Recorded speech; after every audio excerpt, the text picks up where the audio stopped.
शुरुआत में हम एक सुनसान जगह पर टीवी चलता हुआ देखते हैं, जहाँ एक टीवी होस्ट एक लड़की का इंटरव्यू ले रही होती है। ये लड़की हाल ही में होने वाले एक मैसेकर यानी एक कत्ले आम में जिंदा बच गई थी। दरअसल कुछ वक्त पहले ही एक कत्ले आम शुरू हो गया था, जिसमें बहुत सारे लोग मारे गए थे। सबको मारने वाला एक जोकर था, एक पागल जोकर, जो किसी को भी बगैर किसी वजह के मार दिया करता था। आम तरीके से नहीं, बल्कि काफी बुरी तरह। इस जोकर का नाम था आर्ट दी क्लाउन, जिसे हम आर्ट कहेंगे। अब ये लड़की बच तो गई थी, मगर आर्ट ने इसकी शक्ल का बुरा हाल कर दिया था। उसके चेहरे का हुलिया ही बिगाड़ के रख दिया था। अब जो टीवी हम देख रहे थे, जिसमें ये इंटरव्यू चल रहा था, ये आर्ट का था। क्योंकि वो भी ये सब देख रहा था, तो वो ठोकर मार कर टीवी को तोड़ देता है। जिसके बाद वो दोबारा से लोगों को मारने के लिए तैयार हो जाता है, जिसके लिए पहले वो अपना जोकर वाला मेकअप करता है और बाद में अपने खतरनाक हथियार उठाता है।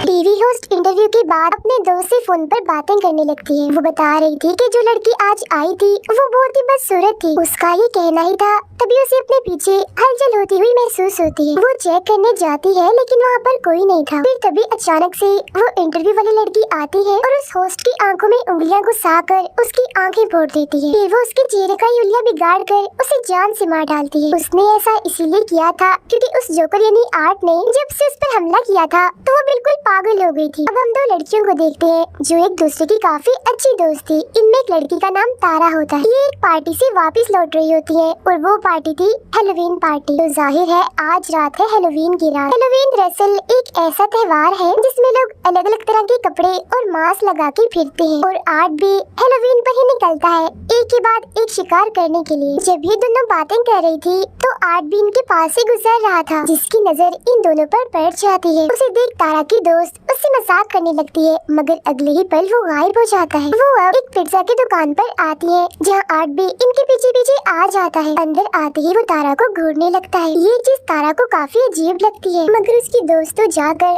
आर्ट के साथ तस्वीरें बनाने लगती। अब ये चीज भी उसे बिल्कुल पसंद नहीं आती। आर्ट एक मशीन से अंगूठी निकाल कर तारा को पहना देता है, जिससे तारा को तो बहुत गुस्सा आता है, लेकिन उसकी दोस्त को तो ये चीज भी काफी अच्छी लगती है। अब वो वॉशरूम में जाकर उल्टी सीधी हरकतें करने लगता है, जिससे तंग आकर दुकान का मालिक उसे यहाँ से निकाल देता है। कुछ देर बाद वो दोनों भी वहाँ से निकलकर अपने घर जाने लगे, मगर देखती है कि गाड़ी का टायर तो पंचर है। अब तारा फौरन अपनी बहन, जिसका नाम विक्टोरिया था, उसे कॉल करके यहाँ बुला लेती है मदद के लिए। फिर वो अपनी दोस्त को कहती है कि मुझे वो जोकर ठीक नहीं लग रहा था, और क्या पता टायर उसी ने पंचर किया हो, क्योंकि उसने हमारी गाड़ी देख ली थी। उधर आर्ट ने दुकान के मालिक को काफी बुरी तरह मार कर उसके चेहरे पर आग लगा दी होती है, जिसके बाद वो दूसरे वर्कर को भी पकड़कर उस पर भी हमला कर देता है। वो उसे भी मार कर उसके चेहरे की जल्दी निकाल देता है।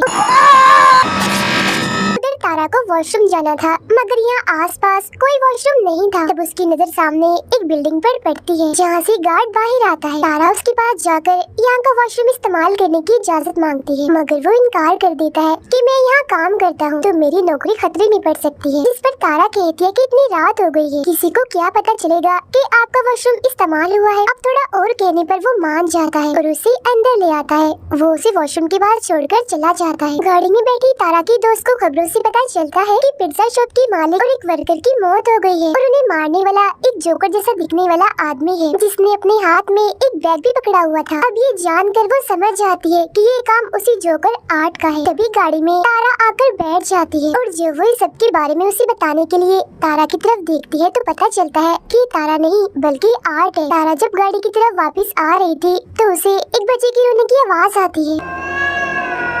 वो चेक करने जाती है, मगर वहाँ कोई भी नहीं था। तभी अचानक से पीछे एक औरत आ जाती है, जिसे अचानक देखकर तारा घबरा जाती है। औरत ने हाथ में एक गुड़िया पकड़ी हुई थी, जिसे वो अपनी बेटी कह रही थी। दरअसल इसका ज़हनी तवाज़ुन ठीक नहीं था, ये पागल थी। अब तारा उसे बातों में उलझाकर आगे बढ़ती है, जहाँ एक बार फिर उसका सामना होता है आर्ट दी क्लाउन से, जिसके हाथों पर खून लगा हुआ था और वो एकदम शांत खड़ा था। मगर फिर अगले ही पल वो तारा को डरा देता है, तो वो यहाँ से भाग जाती है। भागते भागते वो एक गाड़ी के पीछे आकर छुप जाती है। आर्ट भी उसे ढूंढने के लिए यहाँ आता है, मगर जब वो नहीं मिलती तो वो चला जाता है। तारा को लगता है कि अब सब ठीक है, तो वो यहाँ से निकलने लगती है, मगर तभी पीछे से आर्ट उस पर हमला कर देता है और अपने औजार से उस पर कई बार वार करता है। फिर वो उसका गला घोटकर उसे मारने ही वाला था, मगर तभी तारा के हाथ एक नोकदार चीज लग जाती है, जिससे वो आर्ट पर हमला करके यहाँ से भाग जाती है। अब यहाँ का दरवाजा बंद था, जिसे वो नहीं खोल पाती, इसलिए वो इधर ही छुप जाती है। तब आर्ट भी यहाँ आता है, तो वो कोई चीज फेंक कर उसका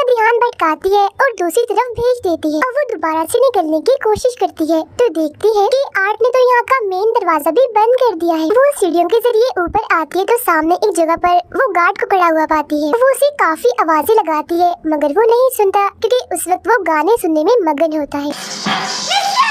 अब उसकी आवाज सुनकर आर्ट वहाँ आ जाता है और पीछे से उसे पकड़कर गले में इंजेक्शन लगाकर बेहोश कर देता है। अगले सीन में जब तारा को होश आती है तो वो खुद को एक कुर्सी पर बंधा हुआ पाती है। उसके मुंह पर भी टेप लगी हुई थी। उसके पास ही में आर्ट भी बैठा होता है और जब वो देखता है कि तारा को होश आ गई है तो वो उसे अपने हथियारों से डराने लगता है। फिर वो लाता है एक आरी और सामने का पर्दा हटाता है जहाँ उसने तारा की दोस्त को उल्टा लटकाया हुआ था, क्योंकि गाड़ी में जब वो उसके साथ आकर बैठा था तो उसने तभी उसे पकड़ लिया था। अब वो यहाँ बेरहमी की सारी हदें ही पार कर देता है। वो आरी से उसका पेट ही काट कर 2 हिस्सों में बांट देता है। अपने दोस्त का इतना बुरा हाल देखकर तारा की तबीयत भी खराब होने लगती है, मगर फिर वो हिम्मत करती है और काफी कोशिश करने के बाद खुद को छुड़वा लेती है। वो उसी के हथियार से आर्ट पर हमला करके यहाँ से भाग जाती है। आर्ट भी उसके पीछे पीछे जाकर ढूंढने लगता है मगर वो पीछे से आकर एक बार फिर उस पर हमला कर देती है। वो उसे काफी देर तक मारती रहती है।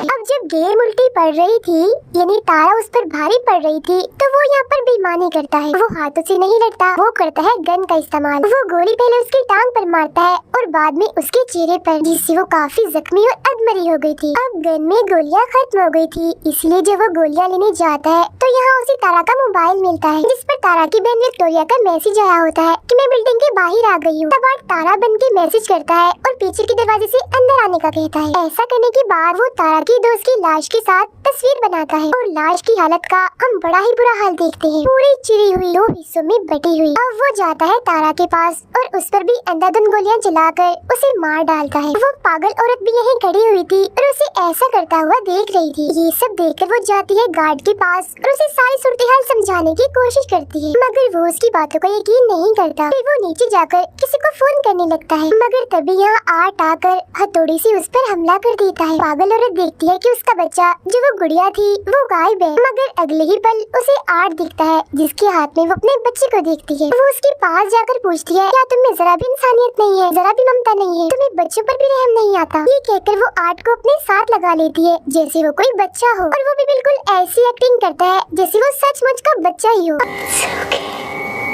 विक्टोरिया भी अंदर आ गई थी और वो तारा को फोन करती है तो बेल की आवाज जब अंदर से आती है तो वो वहाँ चेक करने जाती है। अंदर आकर तो उसकी होश उड़ जाती है क्योंकि वहाँ वो तारा की दोस्त की कटी हुई लाश देखती है। तभी उसे एक लड़की की आवाज सुनाई देती है। विक्टोरिया समझती है कि ये तारा है, इसीलिए वो चेक करने जब नीचे जाती है तो वहाँ एक औरत को जमीन पर देखती है जो रेंग रही थी क्योंकि काफी जख्मी थी। वो तारा समझकर उसके पास जाती है, मगर तभी उसकी नजर वहाँ पड़ी उस पागल औरत पर जाती है। वो भी काफी जख्मी थी क्योंकि आर्ट ने उसके सीने और सर को काट के बुरा हाल कर दिया था। उसकी हालत बस मरने ही वाली थी। अब यहाँ सवाल ये आता है कि पागल औरत तो इधर ही है, तो ये कौन है जो विक्टोरिया के सामने पड़ी हुई है अपना सर नीचे करके? और फिर तभी हम जान पाते हैं कि ये और कोई नहीं बल्कि आर्ट है जो उसे अपने जाल में फंसाने के लिए यह औरत का भेष बनाकर लेटा हुआ था। वो उस पर भी हमला कर देता है, मगर विक्टोरिया जैसे तैसे करके अपनी जान बचाकर यहाँ से निकल जाती है। वो ऊपर जाकर एक अलमारी में छुप जाती है। तभी यहाँ आर्ट भी आ जाता है जो ये जान चुका था कि वो अलमारी में छुपी है, मगर इससे पहले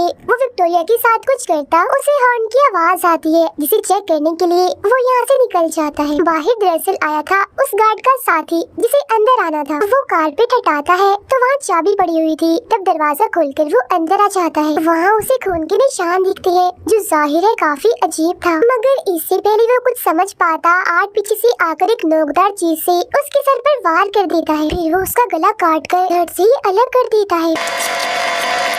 विक्टोरिया यहाँ से निकलने की कोशिश करती है, मगर कोई भी फायदा नहीं होता। वो अपने सामने आर्ट को देखती है जो छोटे बच्चे की साइकिल चला रहा था, मगर अगले ही पल वो यहाँ से गायब हो जाता है और वो साइकिल वहीं पर गिर जाती है। वो उसे बचते हुए यहाँ से निकलने की कोशिश करती है, मगर पीछे से आर्ट आकर उस पर हमला कर देता है। वो शॉपर से उसका दम घोटकर मारने ही वाला था, मगर वो बच जाती है। फिर वो एक नोकदार चीज उठाकर आर्ट के पैर में मारती है और यहाँ से भाग जाती है। वो सीधा आती है अपनी बहन तारा के पास और उसका इतना बुरा हाल देखकर टूट जाती है और रोने लगती है। वो अभी उधर बैठी ही थी कि तभी यहाँ आर्ट आकर उस पर हमला कर देता है। बार बार वार करके वो उसे काफी मारता है, मगर तभी पीछे से गार्ड आकर आर्ट को मारकर बेहोश कर देता है। जी हाँ, गार्ड, क्योंकि वो अभी जिंदा था, वो विक्टोरिया को लेकर एक कमरे में आता है और पुलिस को इस बारे में बताने लगता है। इस बीच वो देखता है कि विक्टोरिया की हालत काफी खराब है। वो उसे अब इमरजेंसी कमरे की तरफ ले जाने लगता है। तभी यहाँ आर्ट एक बार फिर से आकर गार्ड पर हमला कर देता है। वो पहले सिलेंडर से उसे मारता है और बाद में अपने पैर से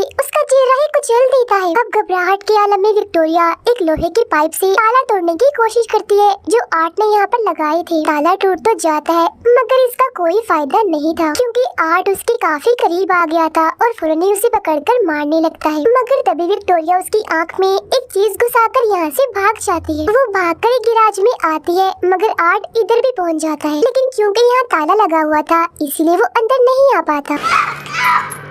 अब इतनी ही देर में पुलिस भी यहाँ पहुँच चुकी थी, लेकिन इससे पहले विक्टोरिया पुलिस के पास जाती आर्ट गाड़ी से गैराज का दरवाजा तोड़कर अंदर घुस आता है। अब क्योंकि वो गाड़ी से टकरा गई थी इसीलिए बेहोश होकर नीचे गिर जाती है। फिर जब तक पुलिस यहाँ आती है तो तब आर्ट विक्टोरिया का चेहरा नोच नोच कर खा रहा था। अब पुलिस आर्ट को सरेंडर यानी हथियार डालने का बोलती है, मगर वो अपने मुँह में गन रखकर खुद को ही गोली मार लेता है। अब पुलिस को पता चलता है कि विक्टोरिया मरी नहीं है, बल्कि अभी वो जिंदा है, बस काफी जख्मी है। इसके बाद सबकी लाशों को हॉस्पिटल ले जाया जाता है और जब डॉक्टर आर्ट की लाश को देखता है तो उसे काफी अजीब लग रहा था, क्योंकि मरने के बाद भी वो मुस्कुरा रहा था। तभी यहाँ बिजली खराब होने लगती है और आर्ट उठ जाता है, उस डॉक्टर को गले से पकड़ लेता है, क्योंकि वो मरा नहीं था बल्कि जिंदा था। इसका मतलब यही था कि अब वो लोगों को मारने का सिलसिला अब इस हॉस्पिटल से करेगा।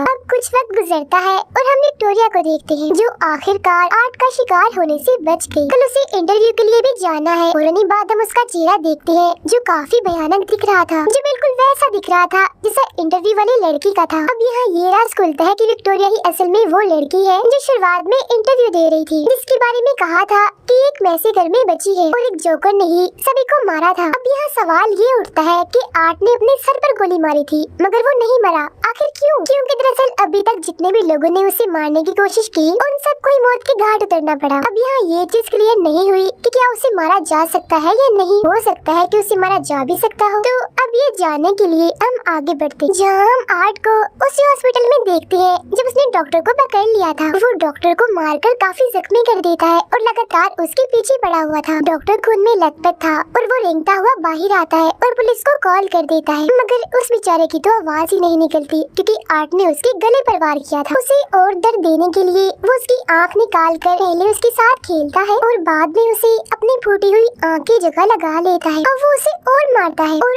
आखिरकार उसका सर ही चीरकर उसे बड़ी भयानक मौत देता है। अब वो जाता है एक लॉन्ड्री में जहाँ एक आदमी सो रहा था। वो अपने कपड़े धोने के लिए मशीन में डालता है और फिर तभी यहाँ वो एक अजीब सी बच्ची को देखता है जो बिल्कुल उसकी तरह ही पागल और हद से ज्यादा अजीब थी। बिल्कुल आर्ट जैसी हरकतें कर रही थी और तो उसने अपना मेकअप भी आर्ट जैसा ही किया हुआ था। दोनों एक दूसरे को देखकर काफी खुश हो जाते हैं और साथ में खेलने लगते हैं। तभी वो आदमी जाग जाता है और देखता है कि आर्ट अकेला ही तालियां बजा रहा है, मतलब कि वो बच्ची सिर्फ आर्ट को ही दिखाई दे रही। अब आर्ट अपने कपड़े पहनकर यहाँ से जाने लगता है जहाँ उसने उस आदमी को भी मार दिया होता है, उसके सर में चाकू घुसाकर। इसके बाद हमें दिखाई जाती है एक लड़की जिसका नाम सियाना है। वो अपने लिए एक खास किस्म का परियों वाला सूट बना रही थी, क्योंकि कल ही है हेलोवीन। अब सियाना अपने मोम और भाई के साथ खाना खा रही थी, जहाँ उसका भाई कहता है कि मैं कल हेलोवीन में आर्ट जैसे कपड़े पहनूंगा, जिस पर सियाना और उसकी मोम मना कर देती है कि नहीं, आर्ट अच्छा जोकर नहीं है, उसने पिछले साल 9 से 10 लोगों की जान ली थी बड़ी बेरहमी से। खाना खाने के बाद सियाना अपनी मोम से अपने भाई के बारे में बात कर रही होती है कि वो काफी अजीब होता जा रहा है। He was looking up serial killers. साथ ही इनकी बातों से हमें पता चलता है कि सियाना के डैड अब नहीं रहे। सियाना का भाई इंटरनेट पर आर्ट के बारे में सर्च कर रहा था और जितने लोगों को उसने मारा था वो सबके बारे में बड़े गौर से पढ़ रहा था। इसके बाद वो अपनी बहन सियाना के पास आता है और पूछता है कि क्या वो जोकर आर्ट अभी होगा, क्योंकि उसकी लाश नहीं मिली थी। जिस पे वो कहती है आर्ट मर चुका है और अगर ना भी मरा हुआ तो कम से कम वो यहाँ नहीं आएगा। इसके बाद सियाना एक टीवी शो देखते देखते सो जाती है, जहाँ वो जैसे सपना देखती है तो फौरन ही वो उस टीवी शो में पहुँच जाती है। इधर वो भी किसी बच्चे की तरह ही बनी हुई थी और उसके साथ वाले सारे बच्चे काफी इंजॉय कर रहे थे। थी। यहाँ एक बच्चा आर्ट क्रिस्पीज नाम की चीज खा रहा था, जो कोई खाने के लायक चीज नहीं थी, बल्कि उसमें डाले हुए थे टूटे कांच के टुकड़े, प्लेट्स और कीड़े मकोड़े। फौरन ही वहाँ पर आ जाता है आर्ट दी क्लाउन और सबको गिफ्ट देने लगता है, लेकिन वो सियाना को बड़ी ही गंदी चीज देता है, एक बर्तन जिसमें धड़कते हुए दिल के साथ कुछ सांप और गोश्त था, जिसे देखकर उसे काफी बुरा लगता है। फिर वो अपने बैग से बंदूक निकाल कर अंधाधुंध गोलियां चलाकर सभी बच्चों को मार देता है।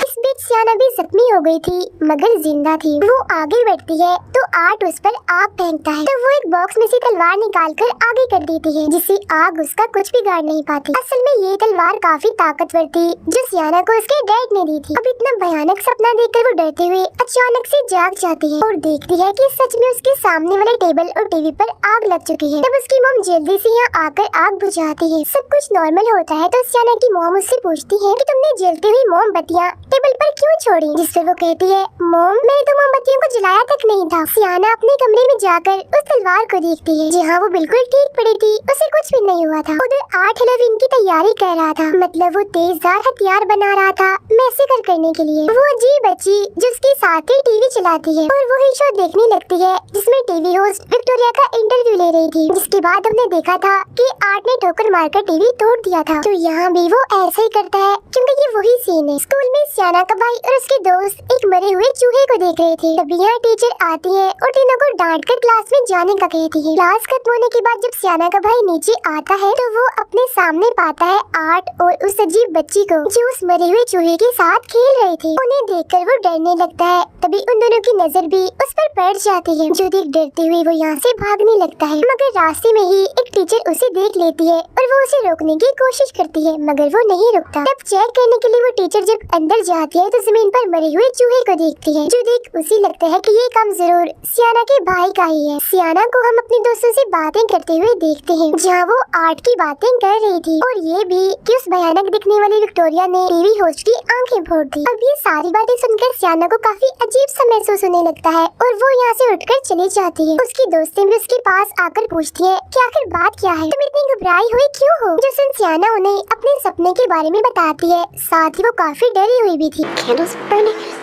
अगले दिन वो अपने दोस्त के साथ हैलोवीन की शॉपिंग करने चली जाती है। उसके दोस्त को कॉल आ जाती है, जो सुने वो बाहर चली गई थी। तब बदकिस्मती से वहाँ आ जाता है आर्ट दी क्लाउन। तब सियाना उससे बचते हुए ऊपर चली जाती है और कुछ खरीदने की एक्टिंग करने लगती है, लेकिन मुसीबत वो अपना बैग तो नीचे ही भूल गई थी जिसमें पैसे रखे थे। तब पलक झपकते ही आर्ट उसका बैग लेकर आता है तो वो पैसे देती है, लेकिन यहाँ आर्ट उसे परेशान करने का, तंग करने का कोई मौका नहीं छोड़ता। मगर सियाना अभी भी इस सोच में है कि ये सच में आर्ट ही है या कोई उसके साथ मजाक कर रहा है। पर इसके बाद वो यहाँ से चली जाती है। उसके जाते ही आर्ट दुकान बंद कर देता है, मतलब वो टैग जिस पर दुकान खुली लिखा था वो उसे पलटकर बंद की तरफ कर देता है। इसके बाद वो अपने लिए एक छोटा सा बाजा खरीदता है, मगर पैसे देने की बजाय वो अपने हथियार बाहर निकालने लगता है, जो देख दुकानदार को गुस्सा आ जाता है और वो आर्ट को बातें सुनाने लगता है। तब उसका मुंह बंद करने के लिए आर्ट पहले उसके सर पर बोतल से मारता है और बाद में उसकी आँख में एक मोटी चीज घुसा देता है। इस सबसे भी जब उसका दिल नहीं भरता तो पहले वो बड़े से चाकू से उसके सर पर वार करता है और बाद में उसके गले पर मारकर जिस्म से ही अलग कर देता है। सियाना जब घर आती है तो उसका भाई उसे आर्ट के बारे में बताता है कि आज मैंने उसे अपने स्कूल में देखा। वो सियाना को अपने डैड की एक किताब दिखाता है जिसमें उस बच्ची की खबर छिपी हुई थी कि 10 साल पहले ही उसकी मौत हो गई थी। उसमें आर्ट की ड्राइंग के अलावा उन सब की भी थी जो उस मैसेकर में मारे गए थे, और इन सब के अलावा एक लड़की की भी ड्राइंग थी जिसने परियों जैसे कपड़े पहने हुए थे और हाथ में आर्ट का सर पकड़ा हुआ था। उसका भाई सियाना को कहता है कि यही वो लड़की है जो आर्ट को मारेगी और मुझे यकीन है कि ये और कोई नहीं बल्कि आप ही हो। मगर सियाना उसकी बातों को यकीन नहीं करती। सियाना की दोस्त जब अपने घर से बाहर आती है तो अपने घर के सामने एक वैन खड़ी हुई देखती है जिसमें वही अजीब बच्ची बैठी हुई थी। उसे अजीब लगता है, इसीलिए वो दोबारा से अंदर आ जाती है। कुछ देर बाद आर्ट दरवाजे पर दस्तक देता है और सियाना की दोस्त के बाहर आने पर उसे कहता है कि हैलोवीन की खुशी में मुझे कुछ खाने को दो। वो कहती है कि खाने की चीजें सिर्फ बच्चों के लिए होती है, बड़ों को कुछ नहीं मिलता। ये कहकर वो दरवाजा बंद कर देती है। मगर जब दोबारा आर्ट दरवाजे पर दस्तक देता है तो तंग आकर वो उसे खाने की चीजें दे देती है। अब तभी उसकी नजर आर्ट के बैग में जाती है जिसमें कुछ हथियार और औजार थे जिन पर खून लगा हुआ था। उधर सियाना भी हैलोवीन पार्टी के लिए तैयार होने लगती है। अब जब सियाना की दोस्त अकेली थी तो उसे नीचे से कुछ आवाजें सुनाई देती है। वो चेक करने जब नीचे आती है तो देखती है कि शीशे का दरवाजा टूटा हुआ है क्योंकि घर में आर्ट घुस आया था और वो यहाँ ऐसे घूम रहा था जैसे घर उसका ही हो। अब जब उसकी नजर सियाना की दोस्त पर पड़ती है तो वो उसके पीछे पड़ जाता है। वो बचने के लिए अपने कमरे में आती है लेकिन आर्ट आखिरकार उसे पकड़ ही लेता है। पहले वो उसके चेहरे पर कट मारता है जिससे उसकी आंख भी कट जाती है, जिसके बाद वो उसके सर की जिल्द काट कर बालों वाले हिस्से को ही अलग कर देता है। अब बेरहमी उसकी हद से बढ़ जाती है क्योंकि वो चाकू से उसकी पीठ को काफी गहरा काट देता है। वो फिर उसकी बाजू ही उसके जिस्म से अलग कर देता है। अभी भी उसका दिल नहीं भरता तो वो अपने हाथों से उसके चेहरे की स्किन नोच कर अलग कर देता है। वो उसका बहुत बुरा हाल कर देता है, काफी खून बह रहा था उसका। कुछ वक्त के बाद जब उसकी मॉम घर आती है तो वो ऊपर आकर बड़ा ही भयानक नजारा देखती है कि पूरा कमरा खून से भरा पड़ा है और वो खून है उनकी बेटी का, जहाँ अब आर्ट उसके बचे हुए जिस्म की चीर फाड़ कर रहा था। उसका बहुत ही बुरा हाल था मगर हैरत कि वो अभी भी जिंदा थी। इसके बाद वो उसकी मॉम को भी काफी बुरी तरह से मार देता है। फिर जब बच्चे हैलोवीन की चीज लेने आते हैं तो वो बच्चों को उस लड़की की मॉम के सर में कैंडल्स रख कर देता है। बच्चे कुछ भी समझ नहीं पाते, उन्हें ये नकली सर लगता है और वो यहाँ से चले जाते हैं। उधर हैलोवीन पार्टी में सियाना को अपने दोस्त की फिक्र हो रही थी क्योंकि अभी तक वो पार्टी में नहीं आई थी, जबकि उसके बाकी दोस्त पार्टी में आ गए थे और वो डांस करने लगते हैं और काफी मजे कर रहे थे। सियाना के भाई को हम उसके कमरे में देखते हैं क्योंकि उसकी मॉम ने उसे पार्टी में जाने नहीं दिया था। आर्ट के बारे में बताने के लिए वो अपनी मॉम को अपने डैड की वही किताब दिखाता है जिसे उसकी मॉम फाड़ देती है। वो अपनी मॉम से बदतमीजी करता है तो वो उसे थप्पड़ लगा देती है तो वो गुस्सा होकर अपने घर से निकल जाता है। फिर जब उसकी मॉम बाहर आती है तो देखती है कि उनके बेटे ने सब कुछ खराब कर दिया है, यहाँ तक कि गाड़ी भी गंदी कर दी थी और उस पर अपनी माँ के लिए गाली लिख दी थी, जो देख उसकी मॉम को काफी बुरा लगता है। सियाना के भाई को वो इवेंट दिखती है जिसमें वो उसी अजीब सी बच्ची को बैठा हुआ पाता है। ये देखकर तो उसकी हालत ही खराब हो जाती है और वो फौरन ही अपने घर की तरफ भाग जाता है। अब सियाना की मॉम गाड़ी साफ करने लगती है इस बात से अनजान होकर कि इसमें आर्ट बैठा हुआ है, जिसका साफ मतलब था कि गाड़ी का ऐसा हाल और किसी ने नहीं बल्कि आर्ट ने किया है। फिर जैसे वो शीशा साफ करती है अंदर आर्ट को बैठा हुआ देख लेती है, मगर कुछ सोचने समझने का मौका दिए बगैर वो उनके सर पर गोली मारकर हट से ही अलग कर देता है। जब सियाना का भाई घर आता है तो देखता है कि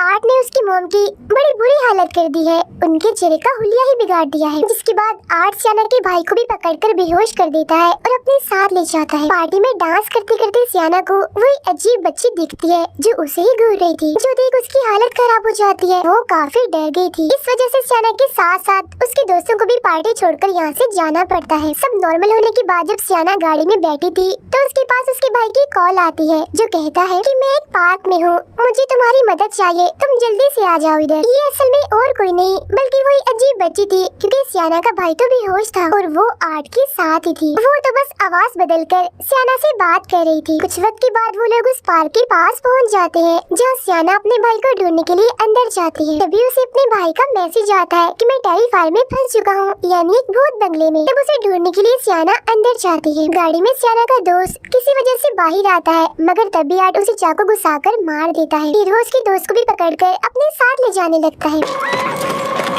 मगर वो आर्ट को टांग मारकर जैसे तैसे बच जाती है और यहाँ से भाग जाती है। भागते भागते वो एक ऐसे कमरे में जाती है जहाँ चारों तरफ दीवारों पर खून लगा हुआ था। तभी इधर आर्ट भी आ जाता है और उसके चेहरे पर तेजाब डाल देता है जिससे उसका सारा चेहरा जलकर झुलस जाता है। चेहरे का बुरा हाल हो जाता है। फिर वो अपने तेज कीलों वाले हथियार से बार बार उसे मारकर बची हुई कसर भी पूरी कर देता है और उसे भी बड़ी बेरहमी वाली मौत देता है। तभी यहाँ सियाना भी आ जाती है और अपने दोस्त की इतनी बुरी हालत देखकर काफी डर जाती है। इधर आर्ट भी खड़ा था मगर इससे पहले वो सियाना को मारता पीछे से आ जाता है उसका भाई, जिसे देखकर सियाना यहाँ से भागने का कहती है और फिर आर्ट की टांग में एक लकड़ी घुसा देती है मगर बेचारे की किस्मत खराब थी, वो उल्टा उसी से ही पिट जाती है। आर्ट उसे इधर उधर पटक पटक कर काफी मारता है। सियाना का भाई जब यहाँ से भाग रहा होता है तो तभी आर्ट उसे पकड़ लेता है और बुरी तरह उस पर वार करने लगता है। फौरन इधर सियाना आती है और कई बार आर्ट को मारकर उसे जख्मी कर देती है और अपने भाई को लेकर यहाँ से भाग जाती है। लेकिन आर्ट उनका पीछा करते करते यहाँ भी आ जाता है। वो एक बार फिर सियाना के भाई को कैंची वाली तलवार से पीटने लगता है। सियाना उसे बचाने की कोशिश तो करती है मगर खुद भी काफी पिट जाती है। उसके जिस्म के अलग अलग हिस्सों पर कट्स लग जाते हैं जिससे जाहिर है उसे काफी तकलीफ होती है, मगर किसी तरह दर्द बर्दाश्त करके वो आर्ट से उसका हथियार छीन लेती है। जहाँ अब बाजी पलट जाती है क्योंकि अब वो आर्ट को बुरी तरह मार रही थी। फिर वो उसके सर में एक पाइप घुसाकर बुरा हाल कर देती है, लेकिन अगले ही पल वो उठता है और सियाना को पकड़ लेता है। वो उसे मारने ही वाला था मगर सियाना का भाई उसकी गन निकालकर आर्ट को ही गोली मार देता है। तभी यहाँ वो बच्ची सियाना की मोम के रूप में आती है और उसकी आंखें बंद करके ये दिखाती है कि तुम्हारी मोम भी मारी गई है। जो देख सियाना की बची हुई हिम्मत भी खत्म होने लगती है। फिर वो देखती है कि उसका भाई यहाँ नहीं है। फिर वो अपने भाई को ढूंढती है तो पता चलता है कि आर्ट उसे एक अलग ही जगह पर ले आया। अब जैसे ही सियाना आर्ट के पास आती है तो वो उसे धक्का देकर नीचे बेसमेंट जैसी जगह पर गिरा देता है, लेकिन वो मरती नहीं, बच जाती है। तभी उसे नीचे एक जगह से कोई आवाज लगाने लगता है। इतनी ही देर में आर्ट उसके बहुत ही पास आके खड़ा हो जाता है और उसी जादुई तलवार से जो उसके डैड ने उसे दी थी सियाना को मारकर नीचे गिरा देता है। अब की बार सियाना एक शो में आके गिरी थी मगर वो एक शीशे के बॉक्स में बंद थी जिसमें पानी भरा हुआ था। वो यहाँ से निकलने की काफी कोशिश करती है मगर नहीं निकल पाती और मर जाती है। उधर आर्ट सियाना के भाई को खाने लगता है मगर जैसे उसका भाई चिल्लाता है तो उस तलवार में एक जादुई रोशनी जलती है जिससे सियाना भी वापस से जिंदा हो जाती है। जिसके बाद वो गुस्से में भरे उस बॉक्स से बाहर आकर अपने डैड की तलवार से आर्ट पर हमला कर देती है और उसका सर ही धड़ से अलग कर देती है। और अब आखिरकार जाकर उस पागल जोकर आर्ट की मौत हो जाती है जिससे वो दोनों भी खुश हो जाते हैं और सुकून की सांस लेते हैं। मगर तभी इधर वो अजीब सी बच्ची आती है और आर्ट का सर उठाकर ले जाती है। इसके बाद हम एक हॉस्पिटल का सीन देखते हैं जहाँ विक्टोरिया जिसका चेहरा काफी भयानक था वो एक जगह पर बैठी होती है। कुछ वक्त के बाद वो आर्ट की सर को पैदा करती है बच्चे की तरह और उसे चाटने लगती है। आवाजें सुनकर नर्स जब वहाँ आती है तो वो डर जाती है ये देखकर कि उसकी गोद में आर्ट का सर है। साथ ही विक्टोरिया इधर काफी डरावना हंसने लगती है जैसे अब आर्ट की आत्मा उसमें आ गई हो। इसी के साथ ही इस फिल्म के दोनों पार्ट्स यहीं पर ही खत्म हो जाते हैं।